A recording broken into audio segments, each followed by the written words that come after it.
we get into the discussion of NBA free agents this year. So let's just pull up Dwight Howard really quickly. Let's just say one thing. Dwight Howard is insane. Like, Dwight Howard continues to be insane. What do you mean? Like, he's going to go to Houston? All right, show him in Houston. It's a terrible decision. That's what he looked like with Houston? Yeah, that's what I imagine. Atlanta? Yeah, don't go to Atlanta either. Dallas? Like Dallas, the ship has sailed on Dallas. What do you mean? Like it's over for Dallas. No, it's not. Dirk Golden is State. 43 years old. That would be interesting for everybody. I think it would be terrible for Golden State. I would not like. For some reason, I just wouldn't like it for Steph Curry and Klay Thompson. No question, it helps them. They have what's their interior presence? David Lee. Yeah, but David Lee is not a traditional banger, and David Lee doesn't make people panic inside the way Dwight would. Look, I'm not a Dwight Howard. I feel like you're going back and forth with Dwight Howard. Weeks ago, you said no. Here's the deal. If you invest your whole team's future in Dwight Howard, which the Lakers were going to do with nothing around him after Kobe is gone, or Kobe diminishes in skill, which may apparently never happen. But that's why I thought it was like the Lakers have no choice but to try to keep Dwight Howard, but they're doomed. Like it's not a winning formula. Doomed how? They're doomed because those guys don't play well together and they hate each other. Kobe and Dwight. Yeah, and Dwight and Kobe's age, everybody else's age, combined with Dwight's health, there's too many variables that could go wrong. Golden State was an interesting team, as we learned in the playoffs, without Dwight Howard.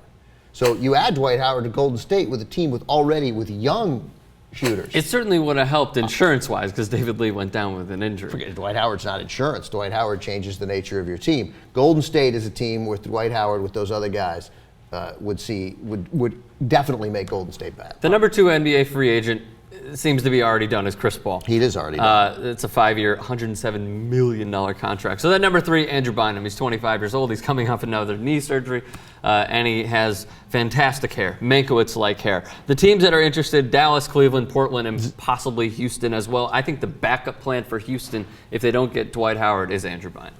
Yeah, I don't know. I mean, obviously, anybody, the question with Andrew Bynum is what do you sign him to? I mean, everybody. Well, he wants more than a 1-year contract. Right. Everybody obviously would love Andrew Bynum. So the issue is money and who has space and who's willing to take that risk. And it's the NBA. Somebody will give him a big contract and then just simply cross their fingers that he plays. Right. And if he plays, then you've got an incredibly young athletic center. I think I speak for almost every knowledgeable NBA fan when they say, "Oh, please don't sign Andrew Bynum. Please don't let my team sign Andrew Bynum." I mean, like, would he play well in Dallas? Would he play well in Cleveland or Portland? It obviously all depends on if he actually plays. Look, if I'm as a Bullets fan, if the Wizards, I love how you said the Bullets. If Wizards sign Andrew Bynum, it would be great. If the Wizards sign Andrew Bynum to a 4-year, $75 million contract, it'd be horrendous. It'd be a disaster. Yeah, he'd have 1 good year. If they can get him to sign even 2, if you get 2 and 24, and he's willing to risk it again, it all in 2 depends years, on the market. Then you're like, then you'd love to have him. He's obviously, that doesn't appear to be where he's going, but you never know what the market for him is. No, he wants 4+ years, is what it seems like. Right. Any team that offers 3. And then there's that one team that offers 4. He's going to go there, it appears. I would too if I had that kind of injury history. I'd get as much money as I could. Andrei Iguodala, let's go to him really quickly. He left Denver. George Karl, getting fired obviously did not help either. He's 29 years old, a potential suitor for not a max contract, but a large contract is Detroit. So that appears to be the front runner to land Andrei Iguodala. I really like Andrei Iguodala. Mm-hmm. I really do. His game has developed tremendously when he came from Arizona. Who looks like that? Ben Gordon. Ben Gordon has huge biceps too. I'm a little turned on. we should have a bicep draft. Oh, man, I'm just envious. Turned on is probably the wrong word. No, you've said it before. It looks fake. Josh Smith. Well, I'm just saying that if I were gay, which would be totally cool, I wouldn't go for muscular guys. I'd go for a guy like you, Rick. Thanks, man. Not uncomfortable at all. So then Josh Smith possibly going to Detroit as well. He's 27 years old. I really don't.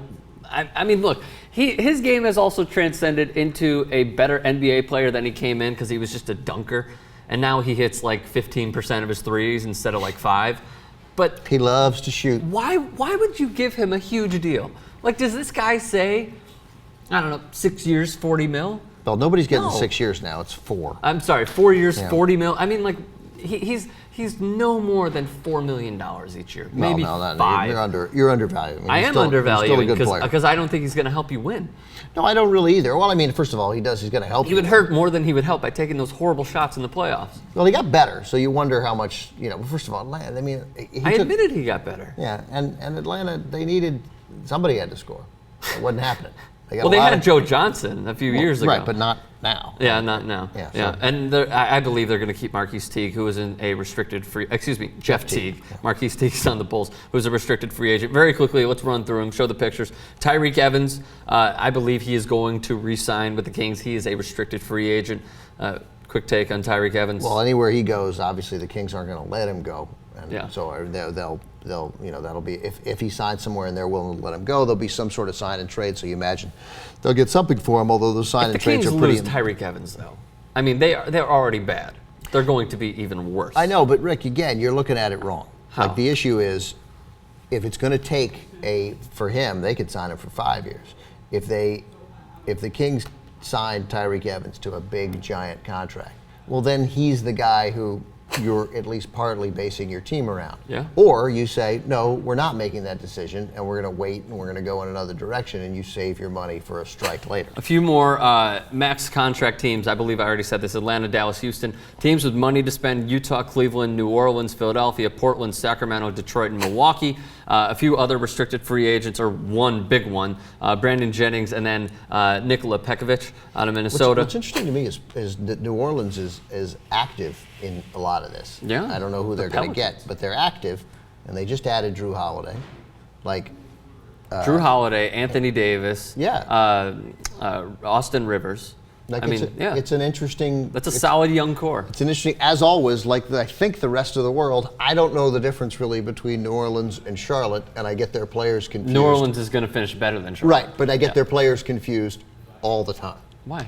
Because Chris Paul played for the same team in both cities. It's incredibly difficult to figure out who's on which team. A few more free agents, and then we'll wrap up shop. Monte Ellis, Al Jefferson, J.J. Redick, who I think the Bulls are going to go after once again. Kevin Martin, Jose Calderon, Jarrett Jack, who I believe should resign with Golden State. David West, who I believe should resign with the Pacers. J.R. Smith, and Manu Ginobili.